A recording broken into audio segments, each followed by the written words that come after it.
गति दिखाकर विदा करें माननीय प्रधानमंत्री महोदय।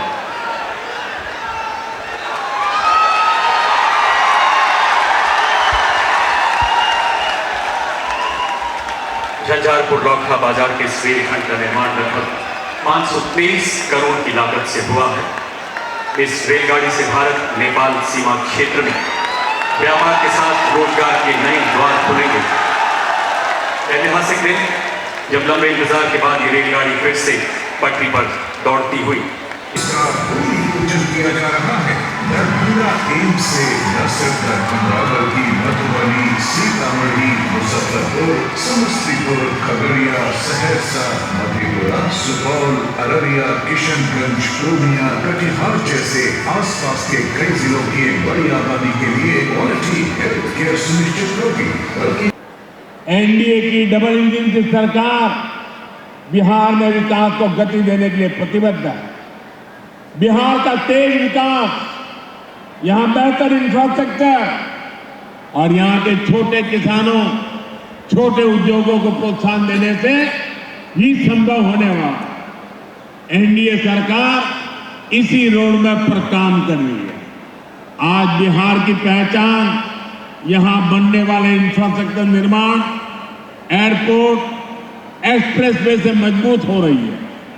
दरभंगा में उड़ान योजना के तहत एयरपोर्ट शुरू हुआ है, जिससे दिल्ली, मुंबई जैसे शहरों तक सीधी उड़ान की सुविधा मिलने लगी है।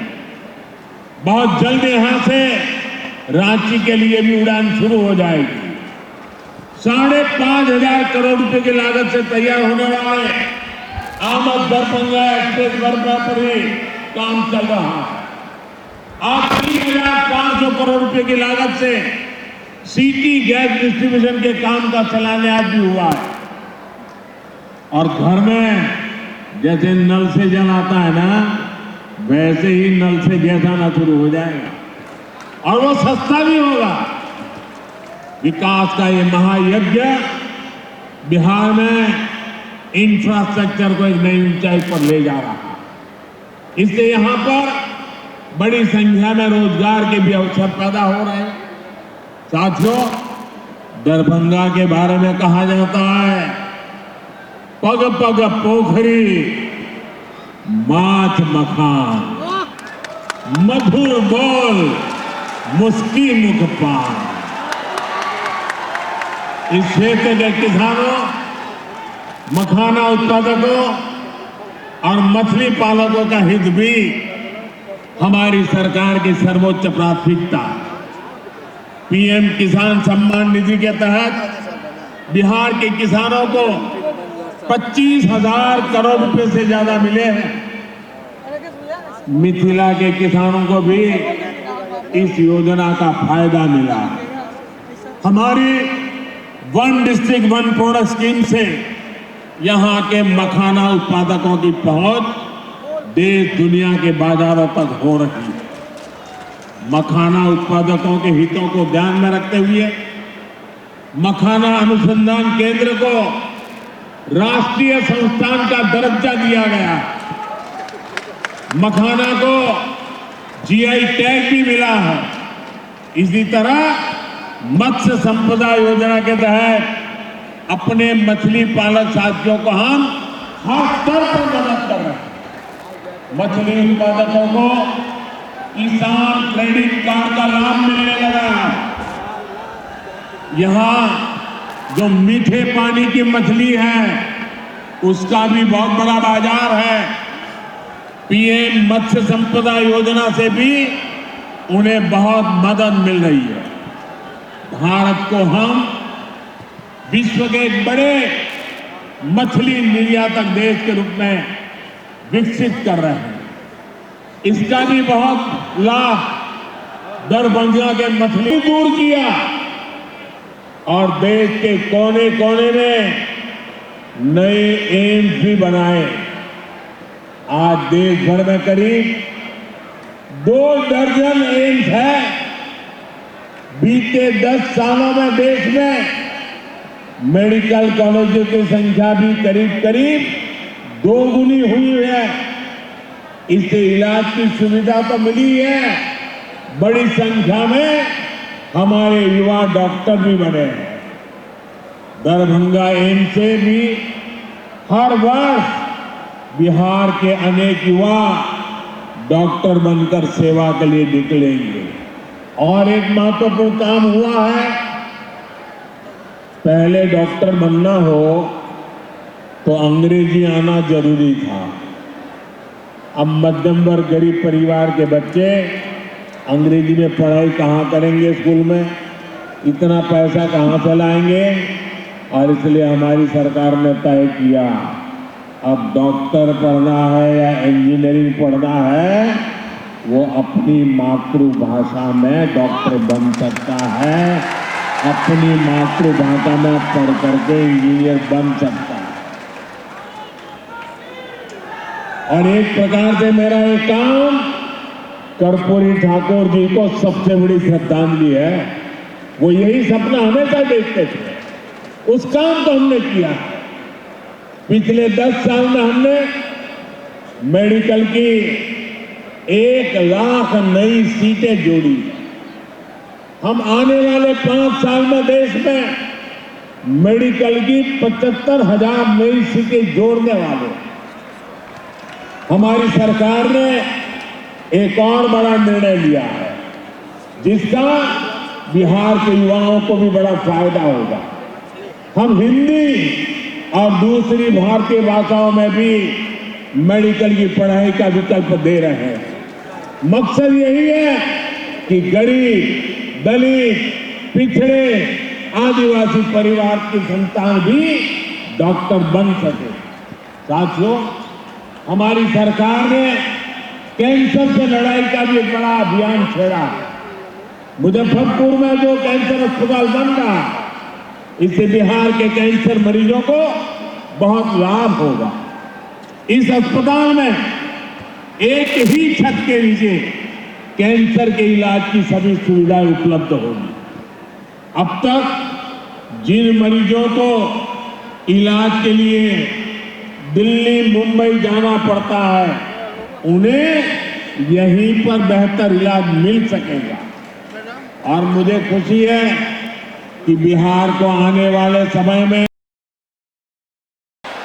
हमारा देश कैसे आगे बढ़ा, इसलिए पुरानी सोच और अप्रोच दोनों बदला। साथियों, हमारी सरकार देश में स्वास्थ्य को लेकर होलिस्टिक अप्रोच के साथ काम कर रही है। हमारा पहला कदम, हमारा फोकस बीमारी से बचाव पर, दूसरा फोकस बीमारी की सही तरीके से जांच पर है, तीसरा फोकस है लोगों को मुफ्त और सस्ता इलाज मिले और सस्ती दवाएं मिले। हमारा चौथा फोकस है छोटे शहरों में भी इलाज की बेहतरीन सुविधाएं पहुंचाना, देश में डॉक्टरों की कमी को दूर करना। और हमारा पांचवा फोकस है स्वास्थ्य सेवाओं में टेक्नोलॉजी का विस्तार करना। भाई और बहनों, कोई परिवार नहीं चाहता कि उसके घर में कोई बीमारी पड़े। शरीर स्वस्थ रहे, इसके लिए योग, आयुर्वेद, पोषक खान पान का महत्व लोगों को बताया जा रहा है। फिट इंडिया मूवमेंट चलाया जा रहा है। ज्यादातर सामान्य बीमारियों की वजह गंदगी, दूषित खान पान, खराब जीवन शैली होती है। इसलिए स्वच्छ भारत अभियान, हर घर शौचालय, नल से जल जैसे अभियान चलाए जा रहे हैं। ऐसे आयोजनों से शहर तो स्वच्छ बनता ही है, बीमारियां फैलने की गुंजाइश भी कम होती है। उसका भी एक बड़ा अस्पताल मिलने जा रहा है। अभी हमारे मंगल जी बता रहे थे, कुछ दिन पहले जब मैं काशी में था तो वहां कांची कामकोटी के शंकराचार्य जी से आशीर्वाद से बहुत बड़ा आंखों का अस्पताल बना। काशी में वो एक बहुत बढ़िया अस्पताल अभी बना। मेरे यहाँ जब मैं गुजरात में था तो पहले मेरे गुजरात में बना था, तो मुझे लगा जो अस्पताल मेरे गुजरात में मैंने देखा बना, जो मैं काशी का एमपी बना वहां हुआ, उसकी सेवाएं भी उत्तम है। तो मैंने उनसे प्रार्थना की कि आंखों के ऐसी ही एक अस्पताल मुझे मेरे बिहार में चाहिए, और उन्होंने मेरे इस प्रस्ताव को स्वीकार कर लिया है। और अभी मुझे मुख्यमंत्री जी बता रहे थे कि उसकी प्रक्रिया बहुत तेजी से आगे बढ़ रही है, तो एक अच्छा आंख के लिए अस्पताल मिलेगा। आंख का ये नया अस्पताल भी इस क्षेत्र के लोगों की बहुत बड़ी मदद करेगा। साथियों, नीतीश बाबू के नेतृत्व में बिहार ने सुशासन का जो मॉडल विकसित करके दिखाया वो अद्भुत है। बिहार को जंगल राज से मुक्ति दिलाने में उनकी भूमिका, उसकी जितनी सराहना की जाए वो कम है।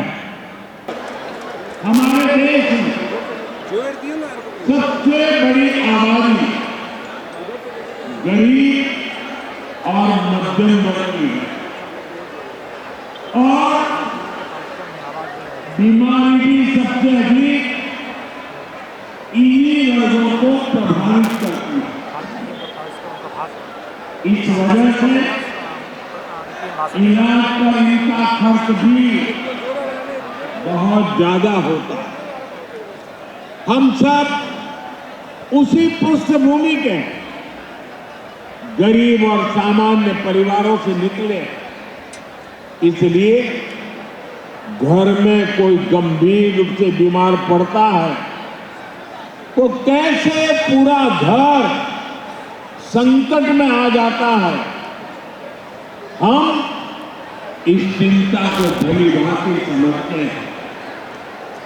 और पहले के दौर में स्थितियां भी बहुत कठिन हुआ करती, अस्पताल बहुत ही कम थे, डॉक्टरों की संख्या बहुत ही कम थी, दवाइयां बहुत महंगी थी, बीमारी की जांच का कोई ठिकाना नहीं था, और सरकारें सिर्फ वादों और दावों में ही उलझी रहती थी।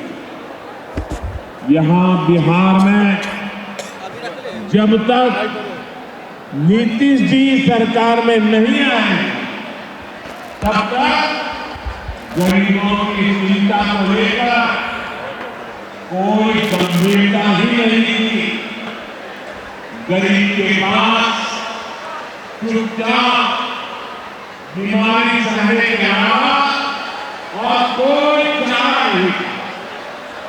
ऐसी स्थिति में करोड़ रुपये के एक ही कार्यक्रम में 12,000 करोड़ रुपये का अलग अलग प्रोजेक्ट का शिलान्यास और लोकार्पण हुआ। इसमें रोड, रेल और गैस इंफ्रास्ट्रक्चर से जुड़े अनेक प्रोजेक्ट हैं। और सबसे बड़ी बात, दरभंगा में एम्स का सपना साकार होने की तरफ एक बड़ा कदम उठाया गया। दरभंगा एम्स के निर्माण से बिहार के स्वास्थ्य क्षेत्र में बहुत बड़ा परिवर्तन आएगा।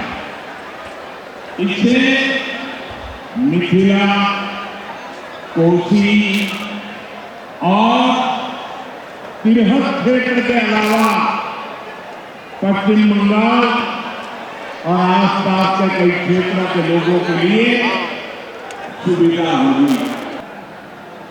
और मुझे पता चला अभी कि दरभंगा के इस कार्यक्रम की बात होने के बाद यहां हमारे मुख्य सचिव जी ने खुद ने नेतृत्व किया और दरभंगा में सफाई का अभियान पिछले 3-4 दिन चलाया। मैं उनका और बिहार सरकार के सभी कर्मचारी बंधुओं का और दरभंगा के नागरिकों का इस स्वच्छता अभियान को ताकत देने के लिए हृदय से आभार व्यक्त करता हूं। और मैं चाहूंगा कि आगे 5-7-10 दिन भी इस कार्यक्रम को और तेजी से चलाया जाए। साथियों, ज्यादातर बीमारियों का अगर समय रहते इलाज शुरू कर दिया जाए तो उन्हें गंभीर होने से रोका जा सकता है।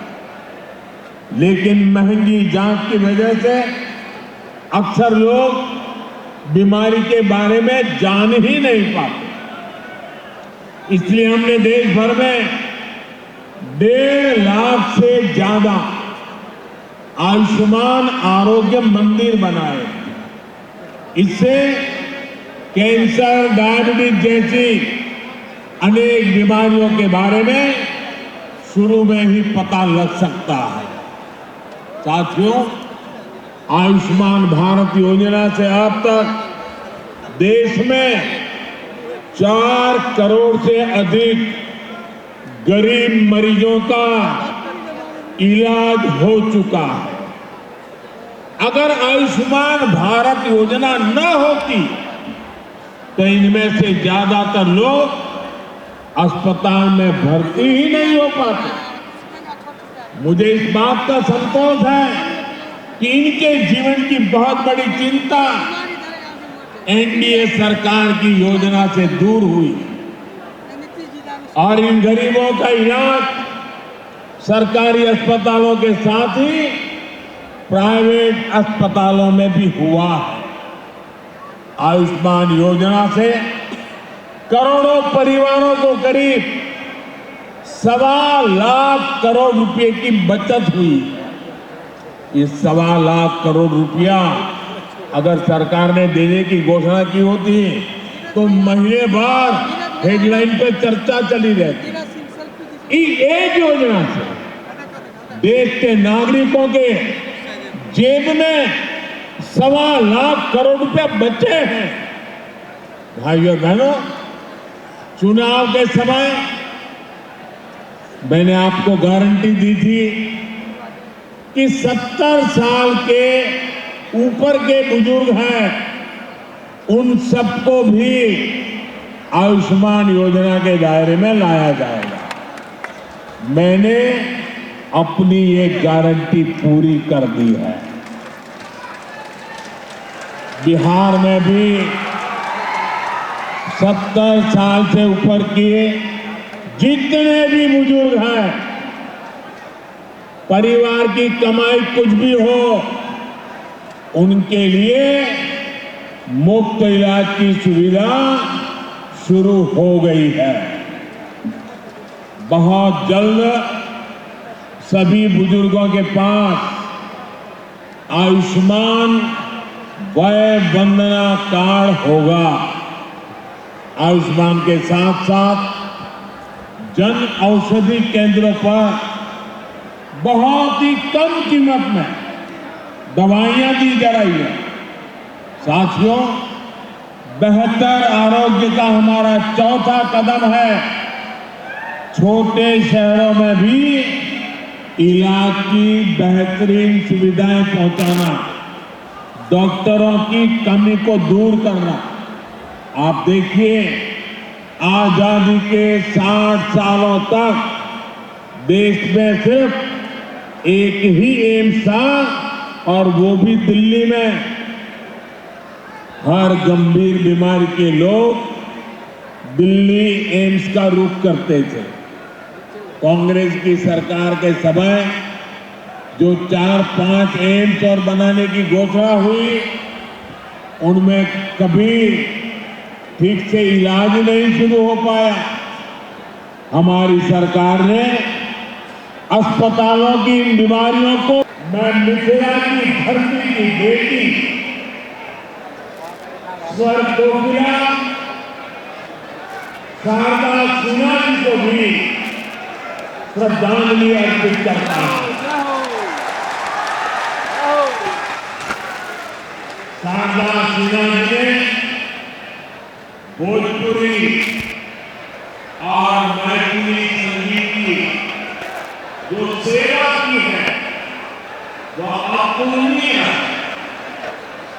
खासतौर पर महापर्व छठ की महिमा को जिस तरह उन्होंने अपने गीतों से पूरी दुनिया को बताया, वो अद्भुत है। क्यों? कोसी और मिथिला को बाढ़ से जो परेशानी होती है उसको दूर करने के लिए भी हम ईमानदारी से काम कर रहे हैं। इस वर्ष के बजट में हमने बिहार की बाढ़ की समस्या से निपटने के लिए एक विस्तृत प्लान घोषित किया है। मुझे विश्वास है नेपाल के साथ मिलकर हम इस समस्या को हल कर पाएंगे। इससे जुड़े 11,000 करोड़ रुपए से अधिक के प्रोजेक्ट पर भी हमारी सरकार काम कर रही है। साथियों, हमारा बिहार भारत की विरासत का बहुत बड़ा केंद्र है। इस विरासत को संजोना हम सभी की जिम्मेदारी है।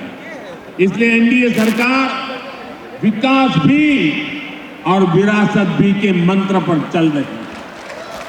आज ईमानदारी की बजाय फिर से अपना पुराना गौरव पाने की तरफ आगे बढ़ रहा है।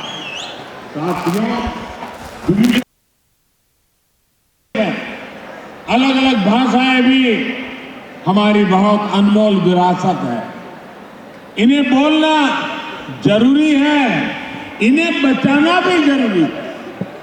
हाल में ही हमने पाली भाषा को शास्त्रीय भाषा का दर्जा दिया। इस भाषा में भगवान बुद्ध के संदेश और बिहार के प्राचीन गौरव का विस्तृत वर्णन है। इसकी जानकारी युवा पीढ़ी तक पहुंचाना जरूरी है। और मैं आपको याद दिलाना चाहूंगा, ये एनडीए सरकार ही है जिसने मैथिली भाषा को संविधान की 8वीं अनुसूची में शामिल किया था। झारखंड में भी मैथिली को द्वितीय राज्य भाषा दर्जा प्रदान किया गया। साथियों, हमारी सांस्कृतिक समृद्धि के दर्शन यहां दरभंगा में, मिथिलांचल में कदम कदम पर होते हैं। माता सीता के संस्कार इस धरती को समृद्ध करते हैं। एनडीए सरकार देश भर के 1 दर्जन से अधिक शहरों को रामायण सर्किट से जोड़ रही है। इसमें हमारा दरभंगा भी शामिल है। इससे इस क्षेत्र में पर्यटन को बल मिलेगा। दरभंगा, सीतामढ़ी, अयोध्या रूट पर अमृत भारत ट्रेन से भी लोगों को बहुत मदद मिली है। साथियों, आपसे बात करते हुए आज मैं दरभंगा स्टेट के महाराजा कामेश्वर सिंह जी के योगदान को भी याद कर रहा हूं। आजादी के पहले और बाद में भारत के विकास में उनका महत्वपूर्ण योगदान रहा। मेरे संसदीय क्षेत्र काशी में भी उनके कार्यों की बहुत चर्चा होती है। महाराजा कामेश्वर सिंह के समाज कार्य दरभंगा का गौरव है, हम सभी के लिए प्रेरणा है। साथियों, दिल्ली में, केंद्र में मेरी सरकार और यहाँ बिहार में नीतीश जी की सरकार मिलकर बिहार के हर सपने को पूरा करने के लिए काम कर रही है। हमारे विकास और जन कल्याण योजनाओं का बिहार के लोगों को मिले, यही हमारा प्रयास है। मैं एक बार फिर दरभंगा एम्स के लिए, अन्य विकास परियोजनाओं के लिए आप सभी लोगों को बहुत बहुत बधाई देता हूं। आने वाले नेमान पर्व की भी आप सभी को बहुत बहुत शुभकामनाएं। मेरे साथ बोलिए भारत माता की, भारत माता की, भारत माता की। बहुत बहुत धन्यवाद। आप सभी देशभक्त दरभंगा वासियों से आग्रह कर्तव्य ध्वनि से आइए अपने अपने स्थान पर खड़े होकर जमाने के भावना की का आभार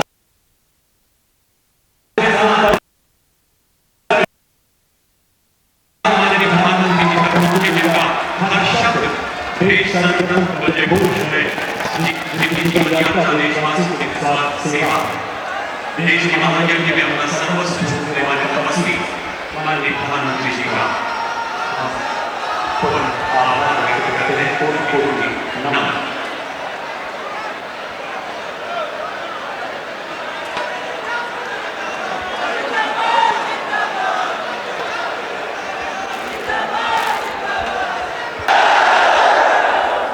भारत माता की,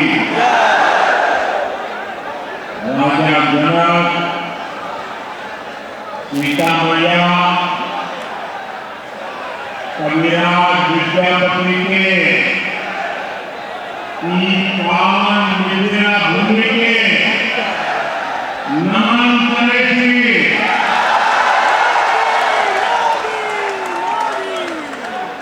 ज्ञान, ध्यान, पान, मकान, ये समुद्र गौरवशाली धरती पर अपने सर पे उधर से बहुत धुआं आ जाता है, वो आगे बढ़ा बिहार के राज्यपाल श्रीमान राजेंद्र अम्बेडकर जी, यहाँ के लोकप्रिय मुख्यमंत्री श्रीमान नीतीश कुमार जी,